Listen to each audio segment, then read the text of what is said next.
You had your chance and then you blew it. That is the most absurd statement of the year. Nice. Nice. Oh, baby. I'm in my zone, I'm feeling it.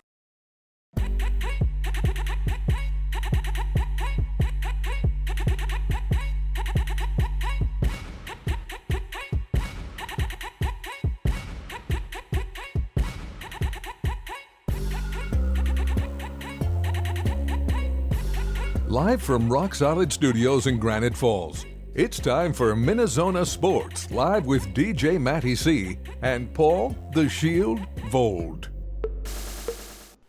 And this is MinneZona Sports Live. We are back for another show. Yes, claps all around, zoners. We are back. There's some good things to talk about. There's going to be some things to talk about. But without further ado, I'm your host, DJ Mattie C., a.k.a. Matt Callahan, a.k.a. Mattie C., a.k.a. Callie, etc., etc., etc. And all the way from Woods and Shores Studios in Aiken, Minnesota, Paul Vold, the Shield. What's going on, Shield? Just another wonderful Wednesday to be on the show. Everything's been running smooth. Knock on wood. I'm just happy to be alive right now. Had a couple close brushes with death the last couple of days, but we're here. We're excited. We got a great show coming tonight. Yeah, we have a great show coming tonight, and, you know, Voldy, you were out doing your play-by-play thing and going through the Minnesota weather up north. It's even worse, I feel like, up north. But, hey, we're gonna have a great show because not only are we talking about, you know, the disaster that was the Vikings. Oh, gosh, these fools again. Oh, guess who actually tunes in? That's one thing with William Glancy, so we appreciate it. But yeah, we got to talk about Vikes first, and then for Tater hot take, and then we're gonna go to the Gophers because the Gophers play Michigan on Saturday. It's gonna be a fun game. We're gonna get right into it. So, Voldy, I think it's got to be time for some Tater hot take.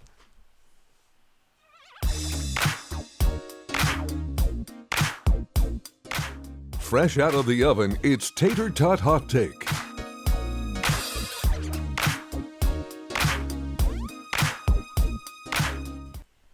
All right, so it's time for some Tater Tot Hot Take. So, without further ado, we got to start with the Minnesota Vikings because obviously they played this past Sunday and they took on the 0-5 Falcons and lost 40-23.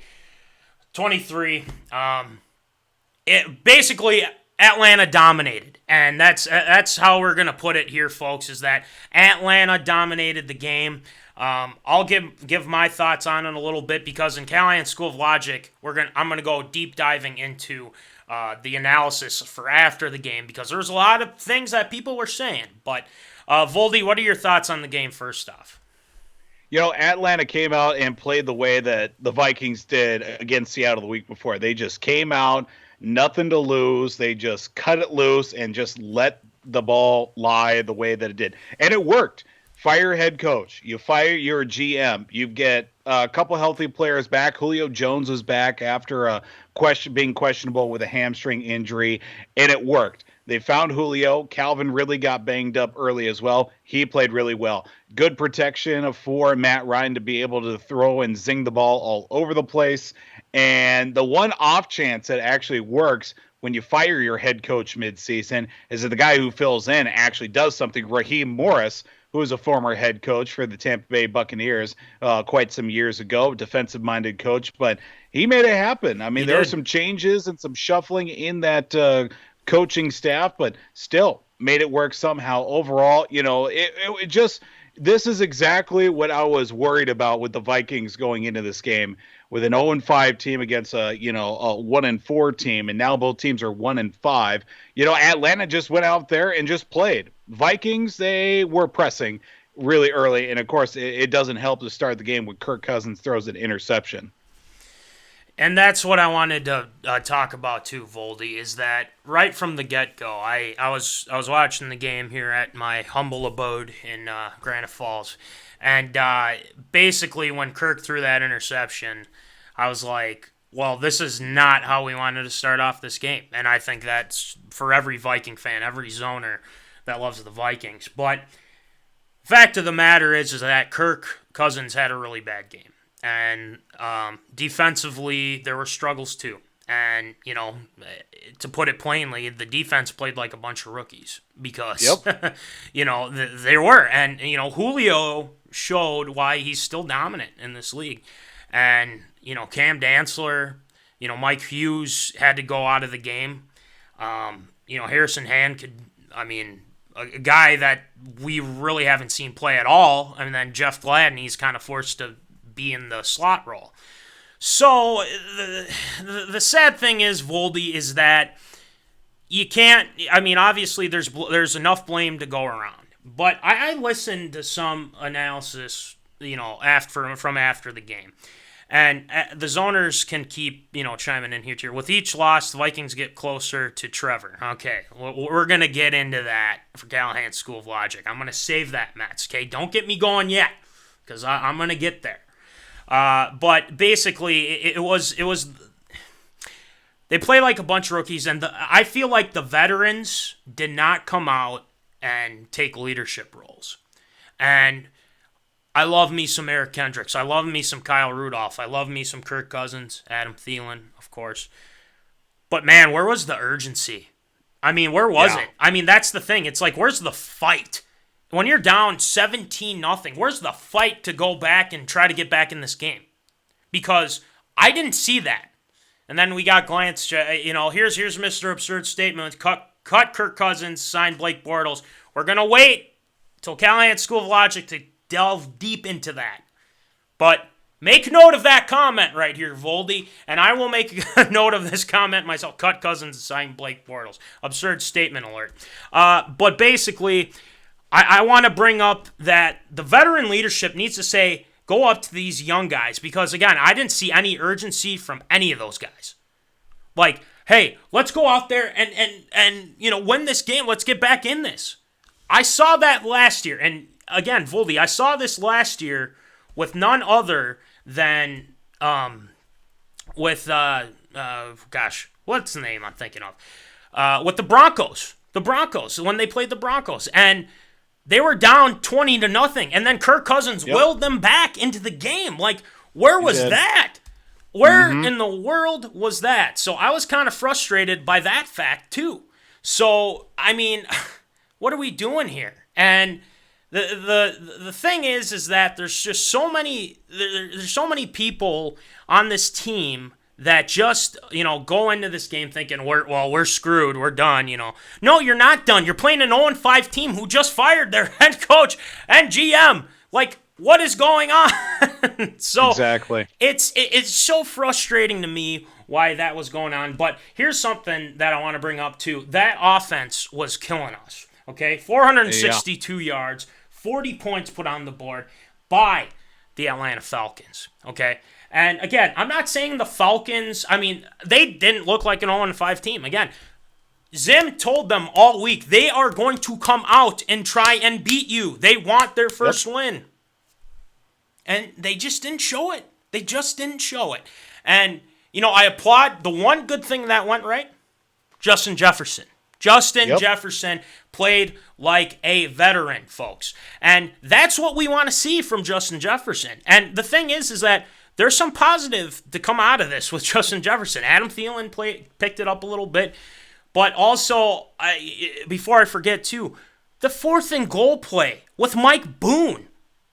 I mean, oh my gosh, why are we running the ball on 4th down? And trying to, you're like, well, part of the play was to get going. Glancy, get a clue. Exactly, Jimbo. See, someone's got to set him straight.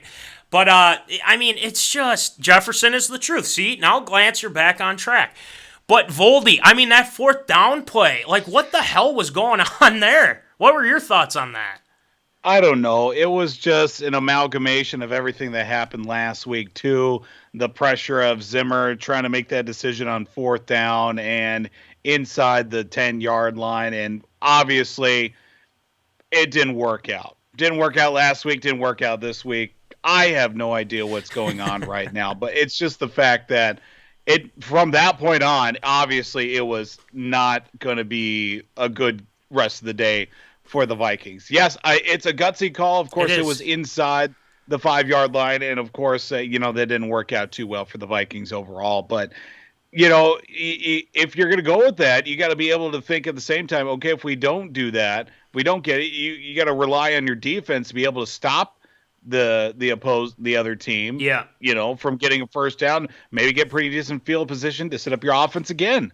But obviously that didn't happen either. Atlanta takes it down the length of the field, or ends up putting points off of that drive as well. It obviously the play itself, if Dalvin's in there, he for sure gets in the end zone. Oh, 100%. No questions about it. Or at least 100%. makes a very good attempt compared to Mike Boone. When you're going with your third string running back on 4th and goal, I mean, it's not going well for the Vikings. Well, and another thing too, no Dalvin Cook. I'm glad you brought that up because Alexander Madison was supposed to be the guy to kind of help out the run game a little bit more too, and Mike Boone helped as well. But the personnel, I got to give some flack to Kubiak on that because the play calling down on the goal line was terrible, absolutely awful. And I love me some Kubiak. I think he's done a great job with the offense. Pass blocking, I'll get to that for Callahan School of Logic. But the fact of the matter is that Kirk threw 2 really bad interceptions for one. Deion Jones, and then obviously to A.J. Terrell getting another one. And then the Kerf Doctor chiming in here too. I want Pat Shurmur back. Yeah, Pat Shurmur. For real. So, we're going to get back into that, specifically, Voldy. But again, it's one of those things where without Dalvin Cook, that hurt. The secondary was hurting a little bit too. And, we got to see these veterans get this going. Growing pains plus Kirk is not up to par. Yeah, and it's true. It's true. That's probably Papa Callahan chiming in here too, using Mama Callahan's Facebook. But again, the fact of the matter is that, yes, Kirk has to play so much better. And I'm going to delve, and I keep saying this, but I'm going to delve deep into that with Callahan School of Logic. But this is something to where the Vikings need to go into this bye week thinking this can't happen again. This can't happen again because if this happens again, people are going to start losing jobs. I'm just saying. And I'm not saying who, and I don't know who would, but people are saying Zim, Spielman, all that, getting going.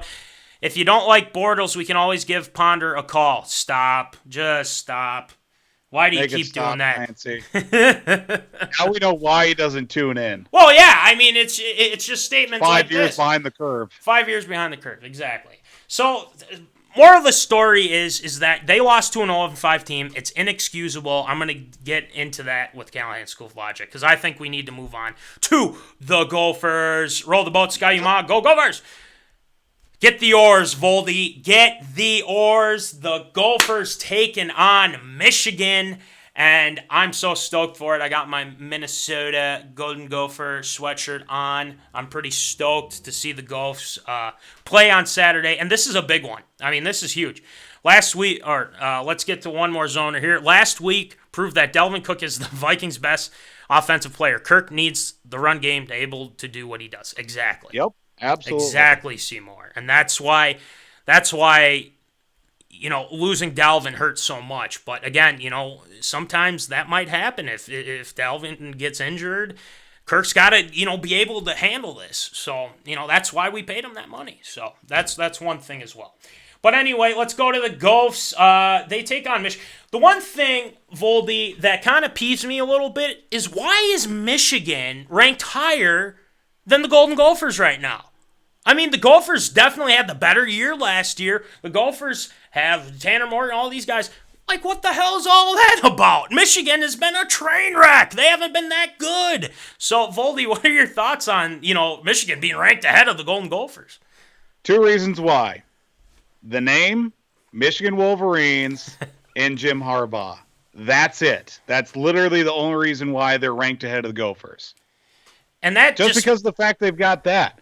Yeah. Other than that, they haven't done diddly squat since Harbaugh's gotten there. Exactly. Haven't competed for a Big Ten title. Haven't won the Big Ten title. Haven't done anything in the college football playoff. Sure, maybe they've won a bowl game, some sort of, toilet bowl game on, December 31st or whatever, not one of the big New Year's 6 or whatever.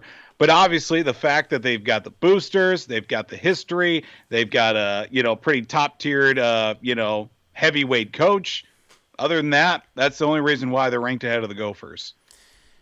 And it kind of peeves me because the Gophers, I felt, were a much better team than the Michigan Wolverines last year. And I get coming into this, maybe they lost some guys. Well, yeah, I know. They lost Tyler Johnson. They lost Rodney Smith. They lost Shannon Brooks. I mean, we get that. But that's not that many people. You still have Tanner Morgan. Oh, yeah, you brought back a guy named Agent Zero, Rashad Bateman, Mo Ibrahim. They're going to be fantastic offensively. Defensively, we'll see. I mean, they had some good, stretches, and I think defensively, again, it is the hashtag Fleck effect, baby. I am so stoked to see what they're going to be able to do here on Saturday. And I think, I believe they can beat the Michigan Wolverines. So, Voldy, let's get to Rashad Bateman. Okay. Yeah. Rashad Bateman, I'm looking forward to seeing what he's doing. Obviously, Seymour's got we got more people. Here we go. Gophers' defense is just not the same. That is the difference from last year to this year. You're right. And that's, we'll have to see what happens. A lot of spots still to fill out there. I think they're looking at maybe 7 new starters this year on the defensive side. And that's going to be the challenge. Michigan, roll back to Ann Arbor from Lake Superior. Hello. Nice one, Stuffage. I like that. But yeah, I mean, defensively, I think that's going to, we'll see what happens. But again, hashtag Fleck effect, okay? Get it trending on Twitter. Everything that you need to do, the hashtag Fleck effect. We'll go as far as Filele can block. Yeah, that's true. Yeah, that is very true. Speaking of the Gophers, Winfield Jr. is killing it. Excited to see the Gophers defense without the back-end ball hawks. Yeah. And again, going on his 19th year of eligibility, Antoine Winfield Jr. Yeah, exactly. I mean, he had so many injuries and things like that, but he is balling out for the Tampa Bay Buccaneers as well as Tyler Johnson. But we're going to get into that later, I think, for Shield Shoutouts or something. So stay tuned for that.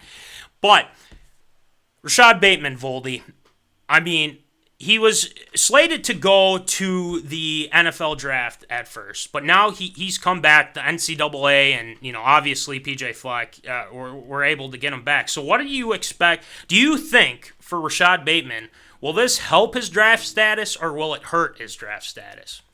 Well, this is the same question I brought up when we were talking about that, him opting out season as well when we did Absurd or Approved. I think it's going to help him out a lot more. Him staying healthy, staying active as well. Of course, the fact that he has, he decided to opt out because of the fact of health concerns and also the fact that they were going to be moving to the spring didn't help his stock as well. His draft stock was already as high as possible going into the season with there out being a season, but now that he's coming back, he wants the opportunity to not only play for his teammates, but also to help himself at the same time. Obviously, the main reason why, he wants to be able to compete for that Big Ten title, maybe get a spot in the Big Ten championship game and help the Gophers get over that hump that they've been so close to in years past. But obviously, I think it's going to help him in the long run with playing this year. I think so too, and the one thing I want to bring up as well with the Gophs after I read this here, we got zoners chiming in like crazy, so I want to make sure I get to them. The Big Ten West is playing a game called Who Wants to Lose to Ohio State in the Big Ten Championship game. Absolutely. Seymour with hot takes coming at us. It is weird that we are fighting for a brown jug. I didn't know that we are desperate for water. Don't talk crap about the little brown jug. Oldest college football trophy in history. Been playing since 1909. Respect your elders. My biggest grade is we always start slow. We can't afford that this year. Exactly. And again, Minnesota sports in a nutshell. You fear. Okay, yeah, you fear. Yeah. No, I got what you're saying there, Mr. We Munson. read between the lines on that one. Yeah, we just had to quick guess at what the heck we were talking about. But again, a lot of this too, Voldy, is something that I think we need to address from, I think this is going to help Bateman for one. And the reason why is because Rashad Bateman is a beast for one. I mean, him and Tyler Johnson single-handedly beat teams. And, I know that, they lost to Wisconsin, they lost to Iowa and things like that. But at the same time, we got to remember, there are some good teams. Okay. Stuff that says, okay, Paul, I will respect the judge. Well, you should. I mean, it's all good. We get what you're saying. But I want to get to Munson. We will have a better running games and done returning asking with the stud QB. We'll have a few hiccups on the defensive end, but we will score points. Exactly. Let's see. Hey, Cole Munson, is it a 50-50 on going to the Gambler tomorrow? Oh, boy. We love the Gambler. Blur, baby. You know it. And then Kerf Doctor says, will the late start mess with players' readiness, momentum compared to the other conferences?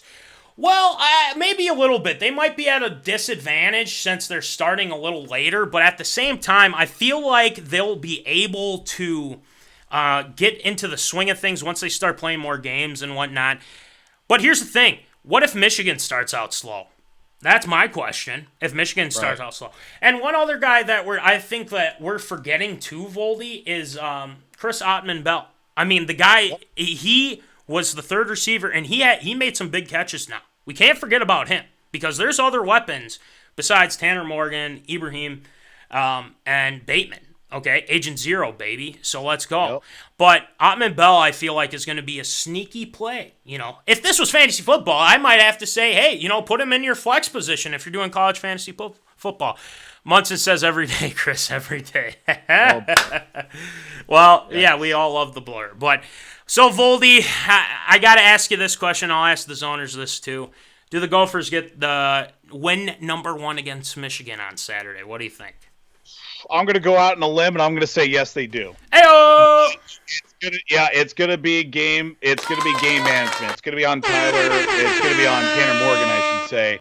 He's going to be the one that's going to have to facilitate this whole game. When to know when to check it down, when to tuck it and run, when to go on with the play action as well. Yeah. It's going to come down to him on ball possession as well. Keep the clock moving, keep them ahead of schedule, right in time, and making sure to take advantage. And obviously, too, it's going to be one of these games where the Gophers going to have to put up 30, 35 points, because obviously if the defense is looking for, basically an entirely new starting defense, it's going to be, maybe a tough afternoon, a tough evening, I should say, for the Gophers. But I'm just hoping and praying that if it does come down to it, the Gophers are the ones that come out on the positive end.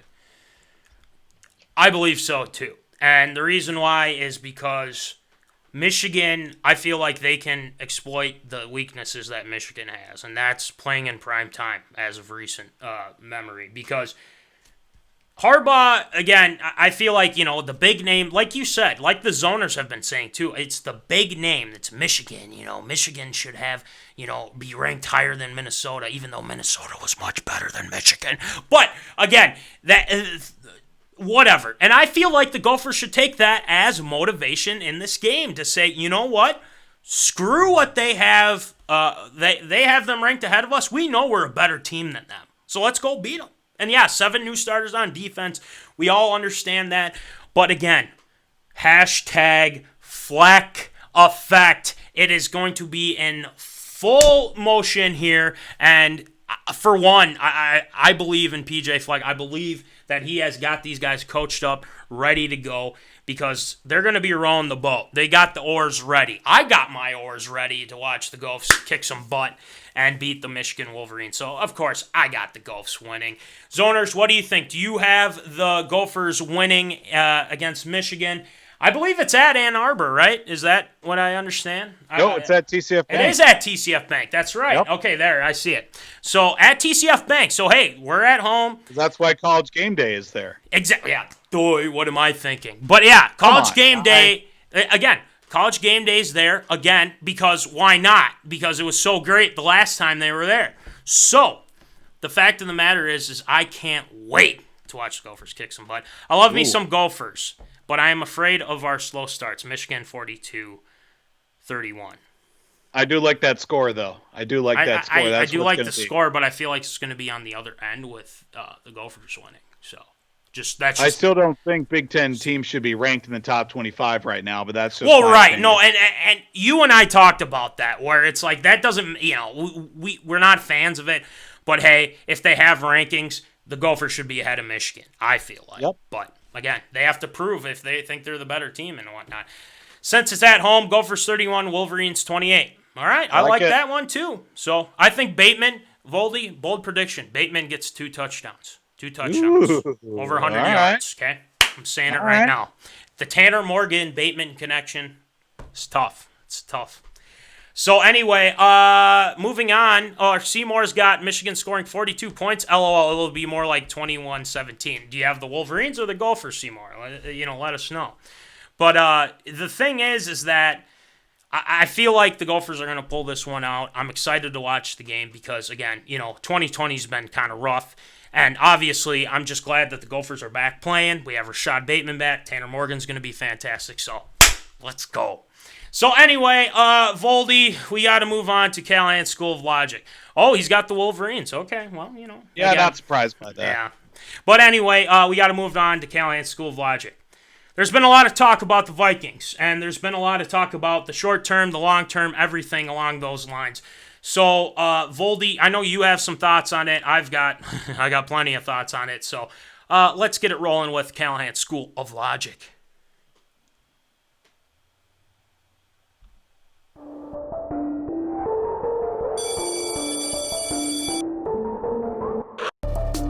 Class is in session. You're enrolled in Callahan's School of Logic.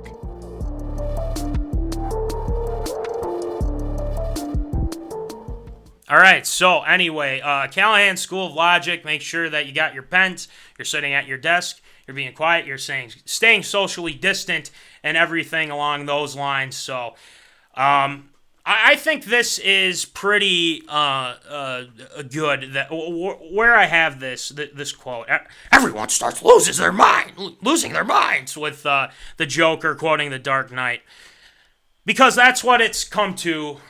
Minnesota Vikings fans is chaos, and it's so frustrating to look at Twitter and see everyone talking about how bad the Vikings were. And yes, they were bad.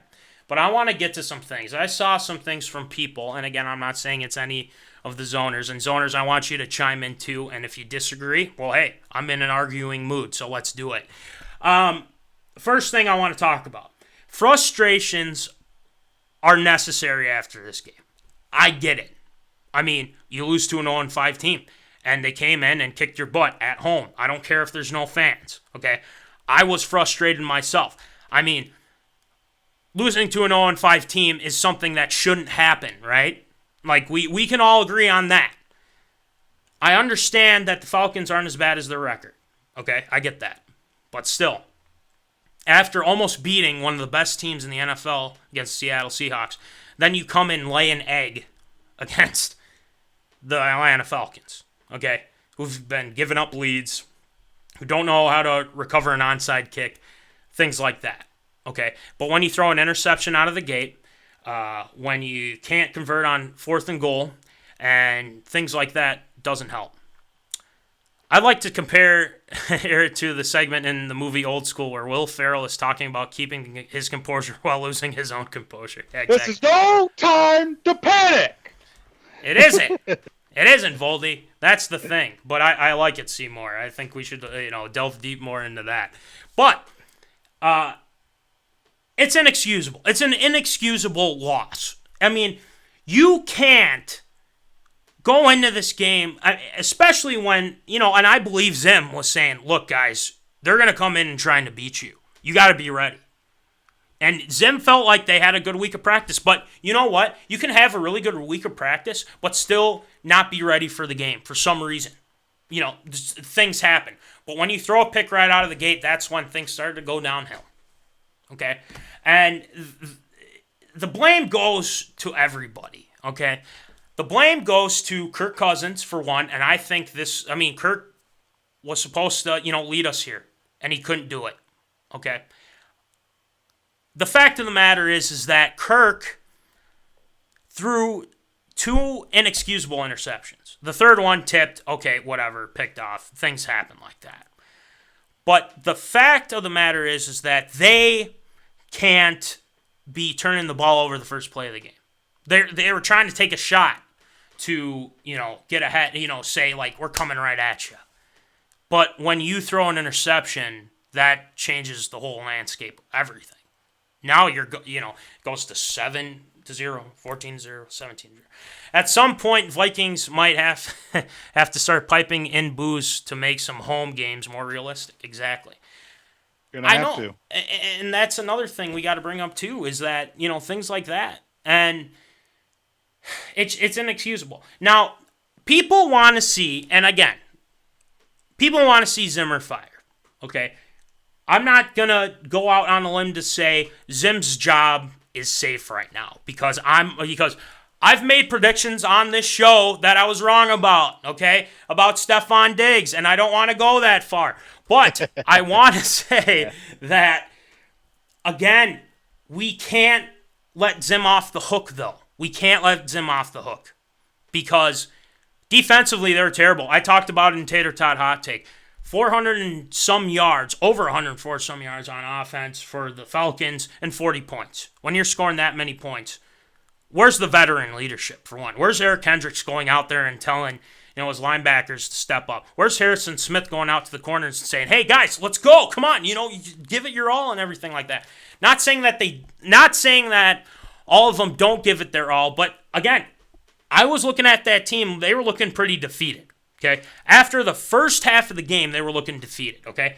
And I know, and that comes down to coaching too, okay? Zim's got to get these guys thinking that they can get back in this game. Thielen's got to go out and tell his wide receivers. Justin Jefferson's working his butt off, okay? And he's killing it, absolutely doing a great job. But we got to compliment him, okay? I don't care if Dalvin's out. Alexander Madison's got to step up. Kirk, you have to step up. 2 inexcusable interceptions. 2 inexcusable interceptions. Okay, the next one that gets me going even further, okay, is that people want to cut Kirk. Or bench Kirk. We have Sean freaking Mannion as our backup. There is no way that that's going to happen. That is just absurd beyond belief why we would say, you know what, Kirk, you got to go. Because we're going to put in Sean freaking Mannion. Sean freaking Mannion, who hasn't played many games, if any at all. It's just ridiculous to me. Get all the North Dakota behind the Vikings and trade up for Trey Lance in the NFL draft. Okay, we're going to get into that in a second too, but I wouldn't be opposed to that. But the thing is that there's other factors going around here. And I know, Voldy, you have thoughts on that, and we're going to get to you in a sec with it. But the fact of the matter is that if you think that they're going to cut Kirk Cousins, you are an absurd person because there's no way that you can cut him right now. And the thing is that it will be worse off for the Vikings if you do that. So don't give me that with Kirk Cousins needs to be released. Dumb. But if you think he needs to be benched, who's gonna be in his bench? Take a deep breath. Okay, I will. Who's going to take him? I mean, Sean Mannion is going to make this worse than it is, okay? You can't just sign a guy off the street. I mean, do you want Nate Stanley in there? I mean, the thing is, Voldy, is that there's no way. They can't. Massive cap hit. Exactly, that's what I'm saying. Yep. They ain't cutting Kirk Cousins with his massive cap hit if they do. Exactly. So, if you think for 1 second that the Vikings are going to be benching Kirk Cousins, you are fooling yourself because there's no way that's going to happen. All right. So, every team falls into a bad rut. We get that. Like where your head is at, Seymour. See? Jimbo, you see? A lot of zoners can speak And a lot of zoners, obviously they can speak, but a lot of zoners know what they're talking about with this type of stuff. So I applaud them for one. The Vikings, this is Minnesota, okay? This is Minnesota sports in a nutshell, okay? There's been bad years, there's been good years. But again, going into this, you lost to an 0-5 team, okay? I don't care who it is or, if they lost, they had those leads and things like that, okay? But the fact of the matter is that this is a bad rut. The Vikings are not a playoff team, folks. They are not a playoff team. So I've came to that realization real quick because there's no way that you can win any more games with how the way they're playing right now. Okay? And right now, you just got to, think about that. All right, so one of the other things too, and I'm going to make this, I'll go to you, Voldy, after this one. Can we stop with the tank for Trevor nonsense?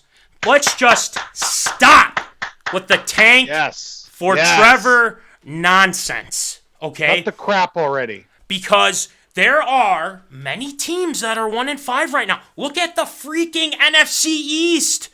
There's no good teams in that division right now. The Cowboys are terrible. The Eagles are terrible.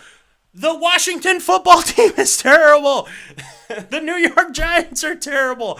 So, again, they could be tanking right now to get Trevor Lawrence, all right? Stop with the tank for Trevor stuff, okay? We have not finished the season.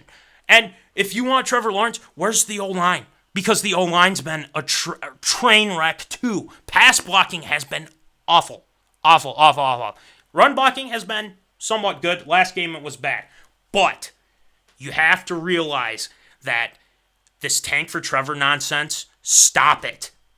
Stop it. It's just not going. If it happens, okay, fine. Vikings aren't worse as the Jets or Jaguars. So don't even try with Trevor Lawrence. Exactly. That's what I've been trying to say. So many people. I look at Vikings Twitter and I see people tank for Trevor. With what O-line? I ask, what O-line? So the logic in this, and I want to cap this off because I want your thoughts, Voldy, is that the logic behind this is that sometimes when things go bad, Vikings fans loses their mind. Everyone loses their mind because it's like, we got to do something right now. We kind of knew that there would be growing pains. Okay, there would be, and again, Kirk has got to step it up. He's got to step it up because if we go to Sean Mannion, oh my God, it's just gonna be a train wreck. It's gonna be awful. Good. So Voldy, the logic behind this is that we got to take a step back and say, okay, let's see what happens the rest of the season after the bye week. We got to see some improvement because guess who you play after the bye week? You play the Green Bay Packers at Lambeau. In Lambeau, too. At Lambeau. So, Voldy, What are your thoughts? Look, I see it from this perspective. A lot of people that I've been seeing on the socials medias calling for Mike Zimmer, Gary Kubiak, maybe even Spielman as well to get, kicked to the curb. I want the Zoners to name 3 head coaching options that would be better than Mike Zimmer is right now for this Minnesota Vikings team and tell me why they would be much better than Mike Zimmer is with this football team since he's come in day one and has built up this franchise once again. And, we're looking back before, with Leslie Frazier, you look at the likes of, the coach before Leslie Frazier. I can't Brad Childress. Goddamn name. Yeah. Yes. Him. Yeah. Mike Tice, the late great Denny Green as well, God rest his soul. Yeah. The Vikings need to be able to rise above this. As the saying goes, it always gets worse before it gets better. That's what the season is. We all can't have magical runs through the NFC Championship game like they did in 2017.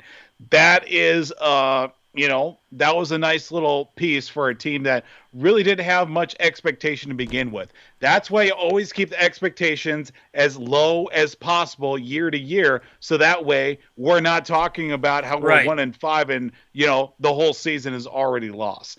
The whole tank for Trevor thing, obviously, the Jaguars or the Jets, and I pray to God that it's the Jets just to see how much of a firestorm that would be to draft another quarterback, even though Sam Darnold's probably on his way out as well in the Jets uniform.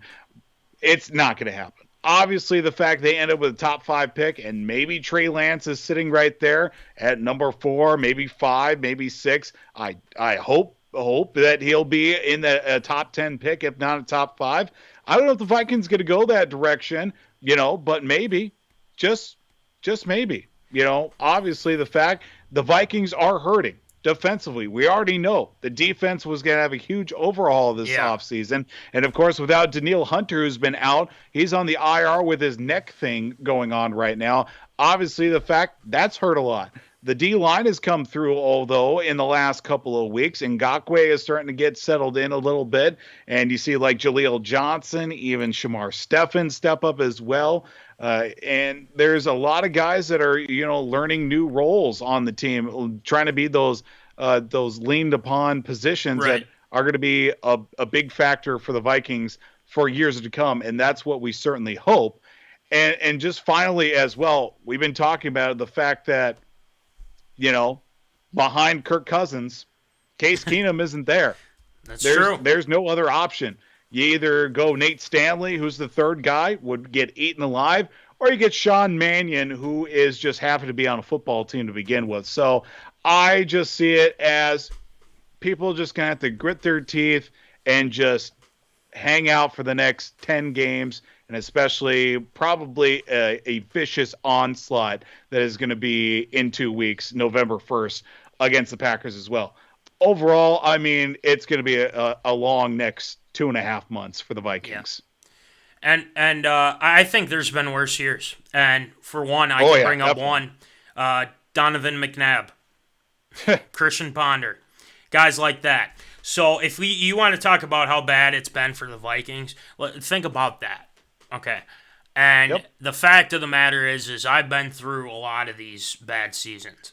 And the fact of the matter is that, there wasn't too much traffic on Twitter with a lot of these things, but looking at Twitter and seeing all this tank for Trevor nonsense is just driving me up a wall, because we're not even close to the end of the season. Let's see what happens. This tank for Trevor BS is just getting to a point where it's like, stop.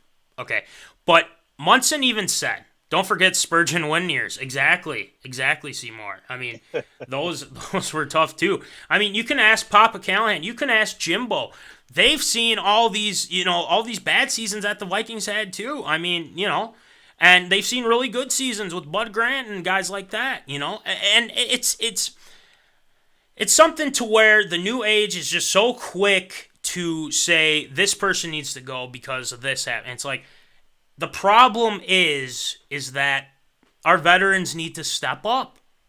Our rookies need to step up. I mean, the defensive backs, and then our O-line. One thing I want to mention too, the interior of our O-line for pass blocking has been awful, has been terrible. And the fact of the matter is I'm looking at Rick Dennison. If you're looking at someone to fire, you got to look at that, because the pass blocking has to be better. It has to. Because Bradbury had a bad game he's been actually pretty good. Drew Samia, we already talked about it. He's been a train wreck. Okay, Dakota Dosher's had good games, bad games, too inconsistent. All Vikings that are crazy, go for a walk, have a drink, and calm down. Zimmer or Kubiak are not going anywhere. Thank you.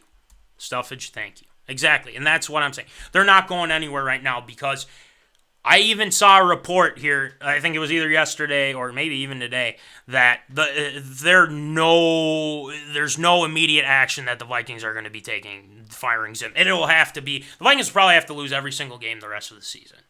Pretty much. Or something like that for Zim and Kubiak and guys. But Rick Dennison, I'm sorry. Offensive line, the interior, that's got to fall on him, because, I mean, where's the improvement here? It's like, well, the coaching. Where's the coaching with that? Seriously, Blake Bortles. I'm not even going to fathom that one, so I don't want to hear a damn thing about Blake Bortles and all this crap, okay? If you want to go and sign Blake Bortles, no, stop with that. Glancy, if you bring that up again, I swear, you're going to be nominated for absurd statement in front of me with the digs thing. So, hey, that's just my cup of tea with it. So, the fact of the matter is that let's just stop with the tank for Trevor stuff. And yeah, where's Daniil? Again, I don't know if he's going to play again this season. I really don't. Or play even at all. He hasn't played anything. So, and then Zim's not going to be fired. Things like Colin Kaepernick. I don't think they're going to go down that route. I really don't think they'll go down there. Sign it up right now. Don't even think about it. Just do it. Well, the thing is I just don't think they would pull the trigger on it. I mean, if it were to happen, I think it could. I think there'd be a way to make it work. I think Colin would be good. But fresh legs, he's good to go. Yeah. Who knows? Maybe they will. I don't know. But there's a lot of things that need to be changed, and I think we've harped on this enough. But, again, let's use some logic for some of these Vikings fans that think that this tank for Trevor crap. Who wants to slap Will and he takers? Well, we're not going to physically, no. Fitzpatrick may become available. Exactly. Fitz has had a good season as well. Fitz magic. Add another team to that expanding resume he has. Absolutely. Fitz magic, baby. So watch out. Number 14's available. Yeah. Just saying. Yeah. 2 is starting now. So, yeah. We'll get into that. I think it's called Absurd or Approved, right? Absurd or approved or absurd. Things like that, because Voldy's got some good ones. So let's get to it.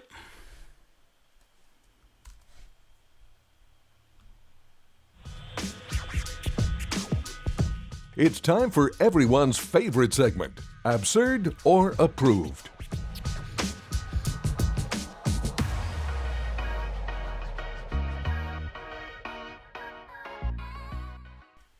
Another thing, too, with Cole. I mean, Zimmer isn't leaving because of his contract extension. I mean, yeah, exactly. You can't.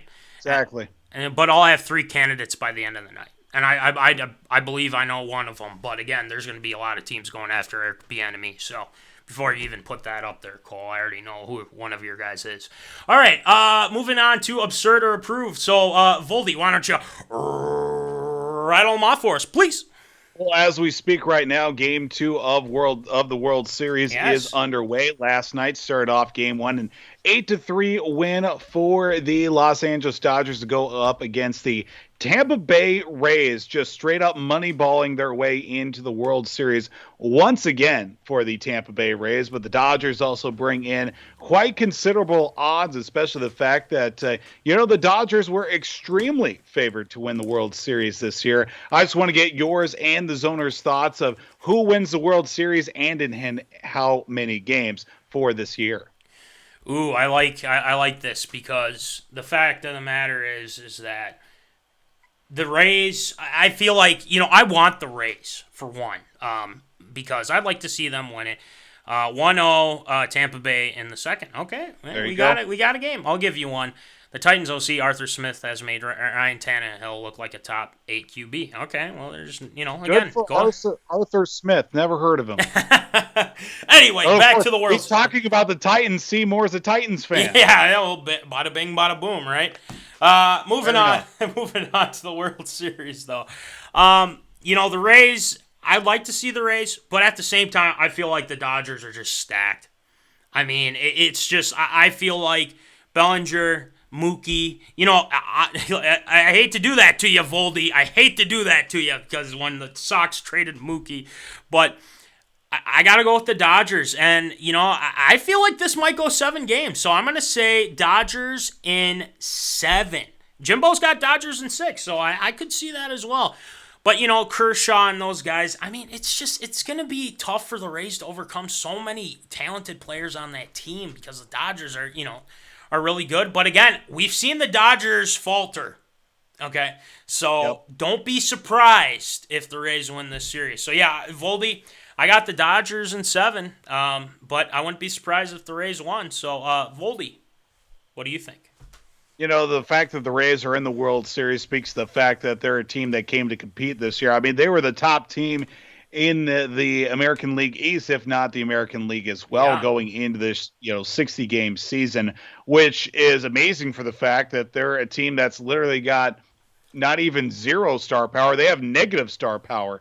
The only really stud they got on their team is, Kevin Kiermaier, and he's the longest tenured guy on that team. Yeah. He's only been in with the Rays for 6 years.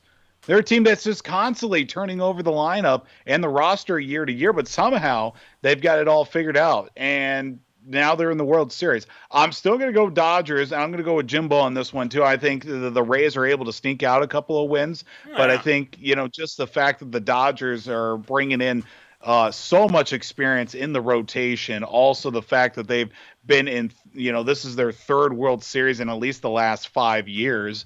I think the Dodgers have it in 6 games. And, it was great to see as well.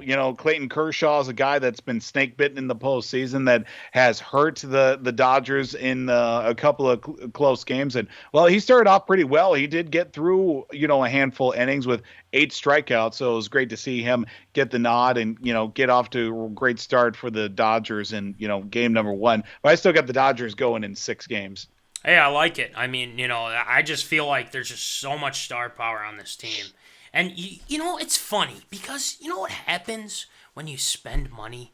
This is what happens. You have good pitching. You have good hitting. So that's what I want for the Twins, Voldy. That's what I want for the Twins. But anyway, yeah, the Dodgers. It's pretty much a polar opposite, too, because, Tampa Bay is like, let's get all the table scraps and put a team together. Well, the Dodgers are like, just throwing money on a gasoline fire. Just turn it and burn it. It's like, we'll take you, we'll give you $300 million for you. Let's give you another $250 million. It's just all over the place.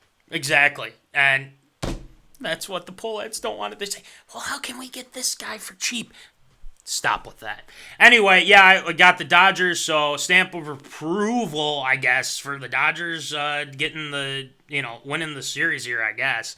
But, we'll see. We'll see what happens. I could see the Rays come back, and, they've been playing really well, so I guess we'll just have to see, Voldy. All right, next one, Voldy.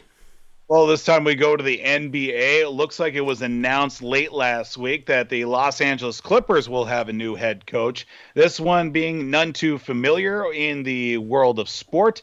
Tyron Lue, I guess now just going by Ty Lue, agreed to a 5-year deal to become the next head coach for the LA Clippers, of course, taking over the likes of Doc Rivers.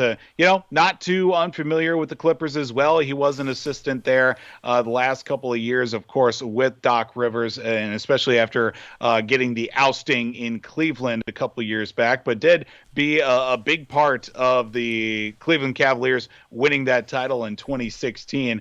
As head coach as well. Absurd or approved, Ty Lue getting another shot as head coach, this time with the Clips. Well, the Clips, for one, Voldy, they struggled in the bubble. And with Doc leaving, or not leaving, but, the Clippers getting rid of Doc. Doc's a really good coach. And, it was kind of a bummer, to see him go. But Ty Lue, he's got that experience with the Cavaliers and whatnot. And, when LeBron decided to move on and whatnot, he held Ty Lue in high regard. And Ty Lue is a very good coach. I believe he can do it for the Clips. I think it was a good hire. I think it's the only hire that they can make at this point. And, I think Sam Cassell is going to stay with the Clippers as well. But, again, I feel like if you're going to handle big names like Paul George, Kawhi Leonard, you have to be able to make sure that they're playing at a high level, especially with Patrick Beverley as well at point guard. And, are you going to keep him in check? Are you going to make sure he's not saying something he's not supposed to, things like that? And Ty Lue is a good coach. He is a very good coach. And the fact of the matter is that he's worked with stars before. He's worked with LeBron. He's worked with Kyrie. He's worked with, guys like Tristan Thompson, and guys that you wouldn't know from a first name basis because, Kawhi and Paul George and things like that. But yeah, it's a good hire. I think Ty Lue's gonna, do his best with the team. But again, you got to get by the Los Angeles Lakers, and they have all the firepower right now, especially winning the NBA Finals. So, yeah, it's got my stamp of approval for the Clippers getting Ty Lue. So, Voldy, what do you think? I mean, might as well just stick with what you know. And obviously, Ty Lue's been with the Clips for, some time now. Don't want to have too many things unfamiliar with, how things have been. Obviously, the fact that they can close out a 3-1 lead in the playoffs has certainly been a big issue for them in years past. And, well, it takes some new blood to get that to happen. Obviously, Doc is, moving on, and obviously he's going to get an opportunity. I believe he's signed with Sixers. someone else. Yep, with the Sixers. That's right, to be their head coach. But obviously, it's going to work out for all parties involved. Doc's got a new team with some younger players to work with, and Ty Lue's got some star power with the Clips. Let's just see if they can do something with it. It's got my stamp of approval. Yeah, and they're going to be they're still a good team. And again, but the thing is you got to get by the big dog. You got to get by the Los Angeles Lakers and LeBron James and Anthony Davis. I mean, it's going to be a tough one to get by. Old segment, but I got 5 names for you. Oh, here we go. Lane Kiffin, no. Trash. Nick Saban, coordinators, Bieniemy, Robert Saleh. Saleh's, I could see that. Brian DeBoll, yeah. We're gonna. I mean, I definitely like Eric Bieniemy, former running back coach for the Vikings. Yeah. But I still take Zim. Yeah, that's just me, and you. So we're in agreement on that. All right, next one, Voldy. Yeah, we go back to the NHL here, talking about a long-time standout in the Bay Area.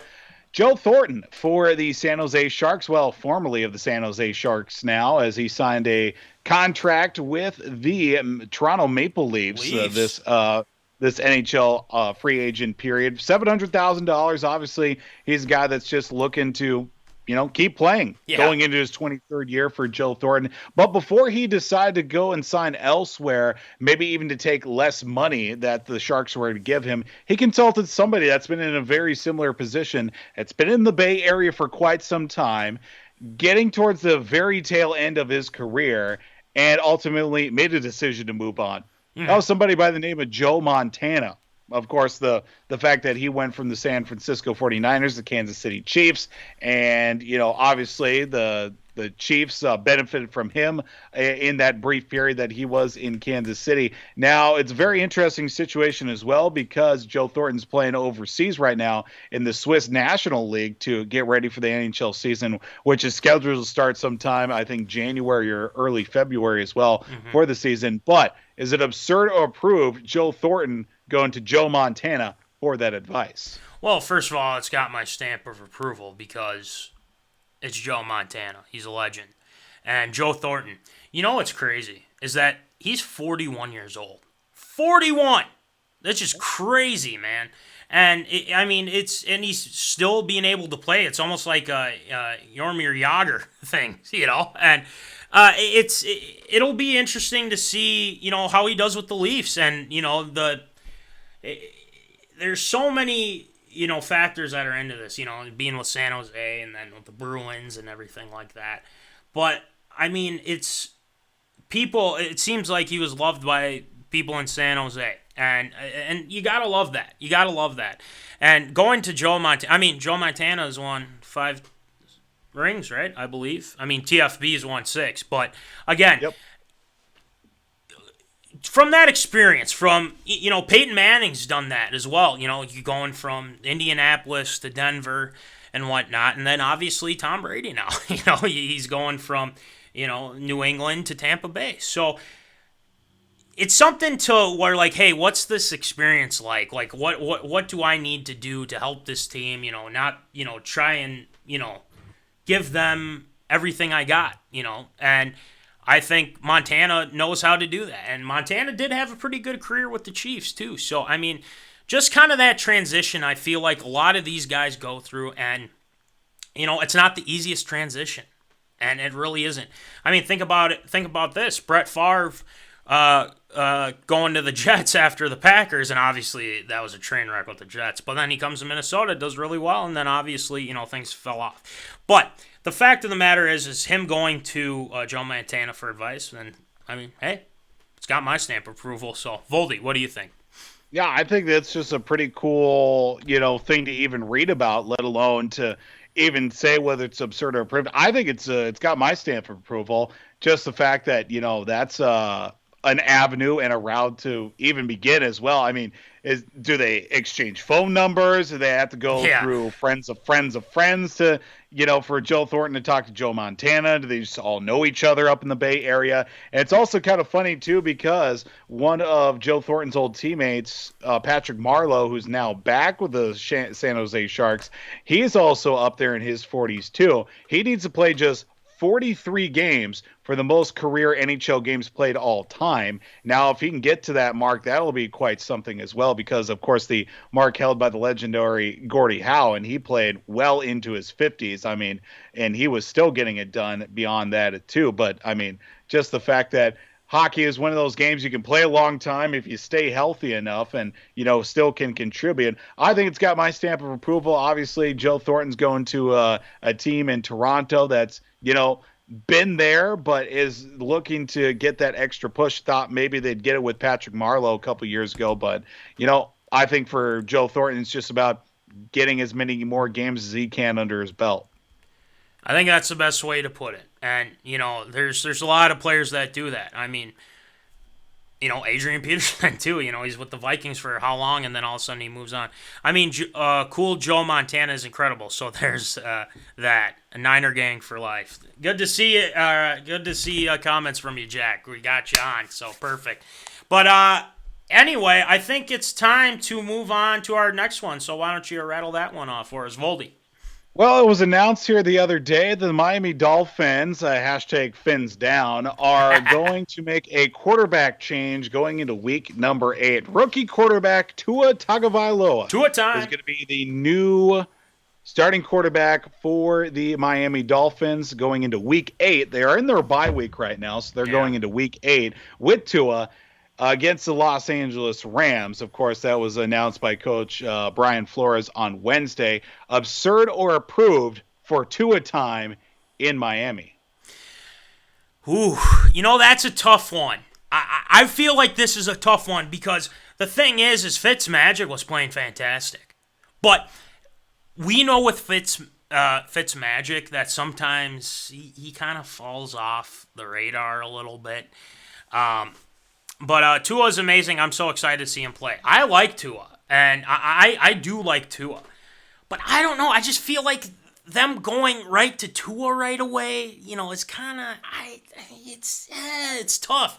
But Fitzmagic was playing so well, and he was kind of bummed about the news. But again, I feel like they're in a situation that is it's a little different. But teams haven't seen Tua. I mean, obviously Tua had some garbage time against the Jets, but at the same time, absurd. Fitzpatrick has been good, as Easy A is saying right now. Hey, that's fine.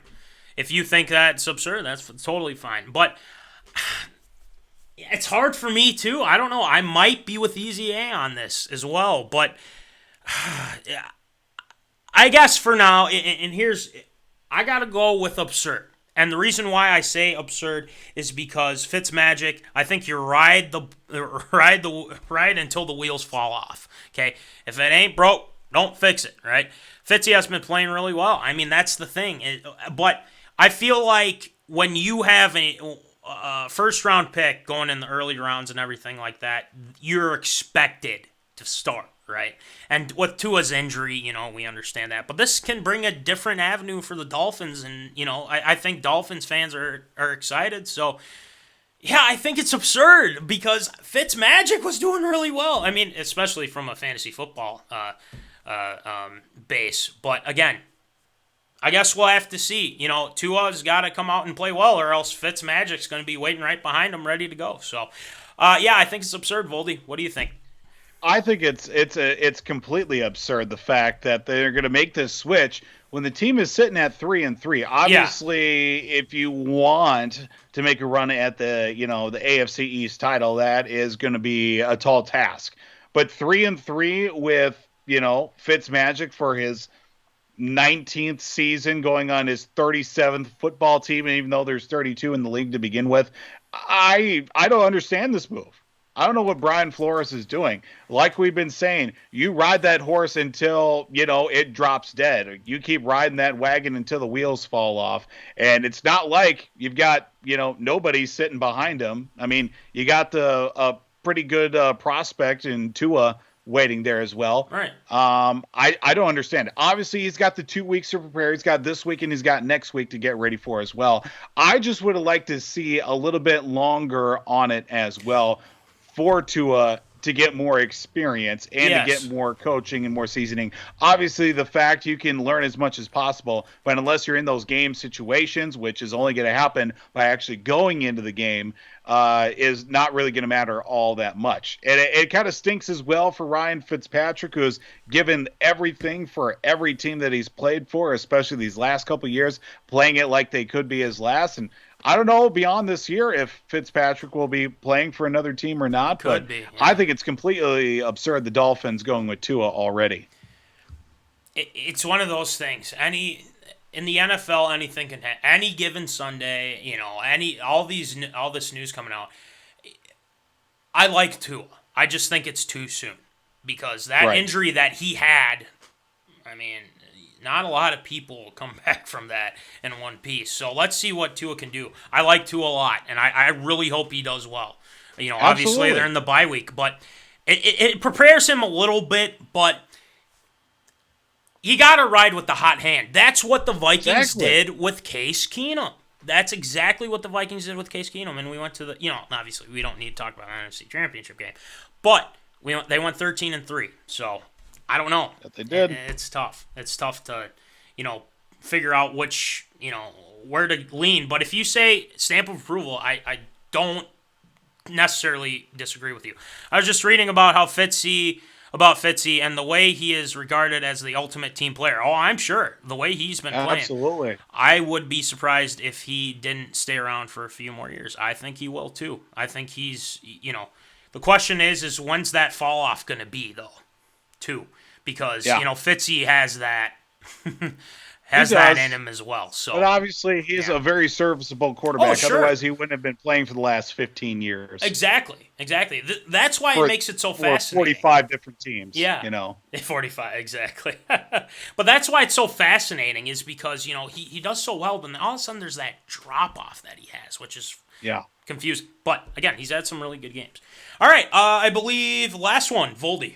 Yeah, one last one here for this week, and it looks like in the NFL, the Washington football team is going to be sticking around for another season. Obviously, the franchise is going to stay in Washington, D.C., but the name Washington football team is going to be not only around for the rest of this season, but 2021 as well. There were some rumors circulating around that team president Jason Wright told a Washington TV station on Tuesday that there is a pretty good chance that Washington football team will still be here in the 2021 season. Absurd or approved, the Washington football team, I mean, we could say as a whole, but obviously in regards to the nickname Washington football team. Absurd. It's absurd. Yep. You're going to have your team named the Washington football team for not only this year, but next year as well. Absurd beyond belief. You can't figure out a name for 2 years? 2 years! Why can't you think of a name? That's why you had people go through the process and everything like that. You've gone too long already. I mean, it's a name. Figure it out. It's like, well, we want to make sure that just pick a name that is going to help you. It doesn't take that long for you to figure out a name, for God's sake. It is absurd beyond belief that it's going to take you that long. Your name is the Washington football team. Think about that for a second. The Washington football team. Absurd beyond belief. Voldy, what are your thoughts? Look, I just need to figure out a way that the NFL can buy out Dan Snyder. Exactly. It's just ridiculous. He has literally sunk that franchise into the ground. And it's ridiculous to the fact that they can't come up with a stinking name already. They should have had it since day one, probably. I don't know when saying obviously the former team name became less PC, but obviously that was a different time when the team came in the league. But obviously the fact that they can't come up with something until 2022, basically, it's completely absurd. I just, there's all these names that, Jack's throwing out. The Washington Winos, the Washington Weeping Willows, guys like that. There's 3 right there. Just go with the name off the movie replacement. The Sentinels. I just came up with your Unless name. That one guy has still got the trademarks to all those potential names. Yeah. He's got like 75 trademarks. So that's probably one of them. But the thing is, it's not hard to pick a name. We just came up with names right off the bat. Okay? No, it's like, well, we want it to mean something. I get that, but it shouldn't take you that long. It shouldn't take you that long for next year either. Pick a freaking name. Yep. The Washington football team is lame. Okay? Super lame, for one. So, I'm sick of Dan Snyder too, and especially all the reports coming out, about, how he's treated the cheerleaders there. I mean, I can't believe some of the things that have gone on over there and whatnot. So yeah, I agree with you, Voldy. All the bad signings he's had. Oh, exactly. Albert Hainsworth. He signed Albert Hainsworth. Jason Taylor at the tail end of their careers, thinking that they were going to be the one Josh good Norman. thing that they probably had was, God rest his soul, Sean Taylor back in the day. Oh yeah, absolutely. And the thing is that someone's got to take that team from that psychopath. Yep. He's a psychopath, and I absolutely despise Dan Snyder, and I assume that the Zoners do too. So. Anyway, on to our, is that it for ARA, Voldy? That'll do it for this week. Awesome. All right, so great stories as always, Voldy. But I believe it's time for some Shield shoutouts. Voldy's got some good ones this week. Obviously, there's some memoriams that we got to, get to as well. So, but again, it's time for some Shield shoutouts. Shield shoutouts.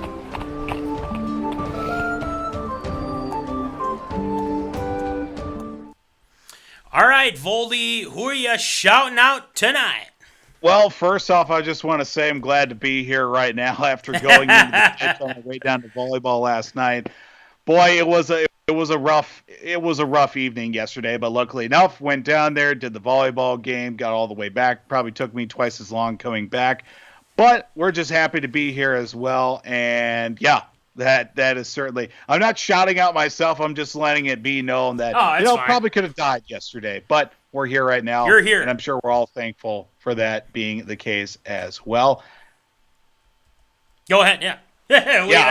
We've got also a big Shield shout out to creative consultant and founder of Tater Tot Hot Take, Mrs. Sarah Ann Toosvold, for 2 things. Yes. Actually, forgot to mention this originally. For one, signing us up for YouTube TV, which is awesome, and also for making sure that the laptop that I'm using currently, looking into right now, working properly. It took her taking the back of the laptop off, popping a few things out, popping them back in, and here we are, right as rain. No updates so far, and we're doing really good with that as well. So a big Shield shout out to Mrs. Shield, basically, creative consultant and creator of also Tater Tot Hot Take, Mrs. Sarah Ann Toosvold. Trademark pending. Yes, sir. And knock on wood, we're almost done with the show. So exactly. That's why we got to pick things up here a little bit. We're playing with house money right now. All right. Congratulations to former SMSU pitching coach Joel Bonnet and his wife Courtney for welcoming into the world another baby girl, Collins Renee Bonnet, born just a couple days ago. 7 pounds 9 ounces. Congratulations to Coach Bo and Courtney as well. Another little baby girl. Congrats as well to the Bonnets down in Old Illinois, both of them.